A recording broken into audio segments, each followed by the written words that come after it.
Hello दोस्तों, आज आपको बताते हैं कि सबसे बड़ा पुण्य क्या है।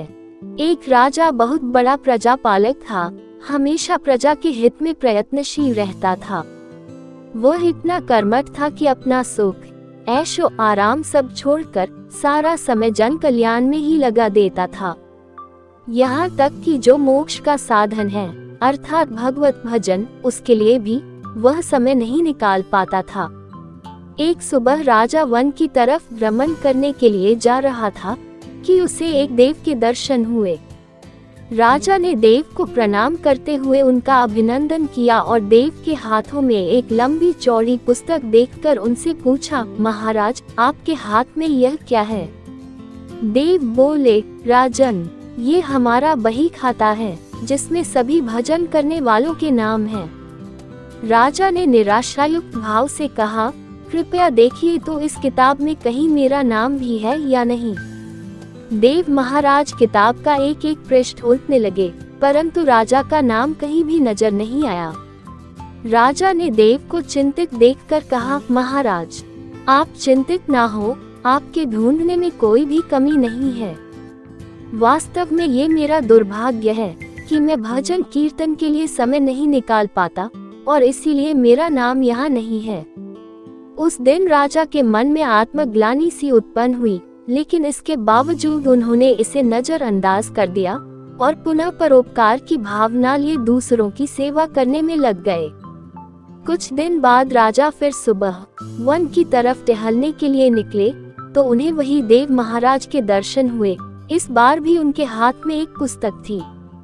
इस पुस्तक के रंग और आकार में बहुत भेद था और यह पहली वाली से काफी छोटी भी थी। राजा ने फिर उन्हें प्रणाम करते हुए पूछा, महाराज आज कौन सा बही खाता आपने हाथों में लिया हुआ है? देव ने कहा, राजन आज के बही खाते में उन लोगों का नाम लिखा है जो ईश्वर को सबसे अधिक प्रिय हैं। राजा ने कहा, कितने भाग्यशाली होंगे वे लोग, निश्चित ही वे दिन रात भगवत भजन में लीन रहते होंगे। क्या इस पुस्तक में कोई मेरे राज्य का भी नागरिक है? देव महाराज ने बही खाता खोला और ये क्या, पहले पन्ने पर पहला नाम राजा का ही था। राजा ने आश्चर्यचकित होकर पूछा, महाराज मेरा नाम इसमें कैसे लिखा हुआ है? मैं तो मंदिर भी कभी कभार ही जाता हूँ। देव ने कहा, राजन इसमें आश्चर्य की क्या बात है? जो लोग निष्काम होकर संसार की सेवा करते हैं, जो लोग संसार के उपकार में अपना जीवन अर्पण करते हैं, जो लोग मुक्ति का लोभ भी त्याग कर प्रभु के निर्बल संतानों की सेवा सहायता में अपना योगदान देते हैं, उन त्यागी महापुरुषों का भजन स्वयं ईश्वर करता है। हे राजन तू मत पछता कि तू पूजा पाठ नहीं करता, लोगों की सेवा कर, तू असल में भगवान की ही पूजा करता है। परोपकार और निस्वार्थ लोक सेवा किसी भी उपासना से बढ़कर है। देव ने वेदों का उदाहरण देते हुए कहा, कुर्वन्नेवे कर्माणि जिजीविषेच्छा समाः एवान्त्वाप नान्यतो अस्ति व कर्म लिप्यते नरे।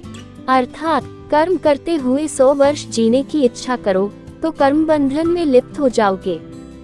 राजन भगवान दीन दयालु हैं, उन्हें खुशामद नहीं भाती बल्कि आचरण भाता है। सच्ची भक्ति तो यही है कि परोपकार करो, दीन दुखियों का हित साधन करो। अनाथ, विधवा, किसान व निर्धन आज भी अत्याचारियों से सताए जाते हैं, इनकी यथाशक्ति सहायता और सेवा करो और यही परम भक्ति है। राजा को आज देव के माध्यम से बहुत बड़ा ज्ञान मिल चुका था और अब राजा भी समझ गया कि परोपकार से बड़ा कुछ भी नहीं, और जो परोपकार करते हैं वही भगवान के सबसे प्रिय होते हैं। जो व्यक्ति निस्वार्थ भाव से लोगों की सेवा करने के लिए आगे आते हैं, परमात्मा हर समय उनके कल्याण के लिए यत्न करता है। हमारे पूर्वजों ने कहा भी है, परोपकाराय पुण्याय भवति, अर्थात दूसरों के लिए जीना, दूसरों की सेवा को ही पूजा समझकर कर्म करना, परोपकार के लिए अपने जीवन को सार्थक बनाना ही सबसे बड़ा पुण्य है। और जब आप भी ऐसा करेंगे तो स्वतः ही आप उस ईश्वर के प्रिय भक्तों में शामिल हो जाएंगे। अगर आपको ये कहानी पसंद आए तो प्लीज लाइक, शेयर, सब्सक्राइब करें। धन्यवाद।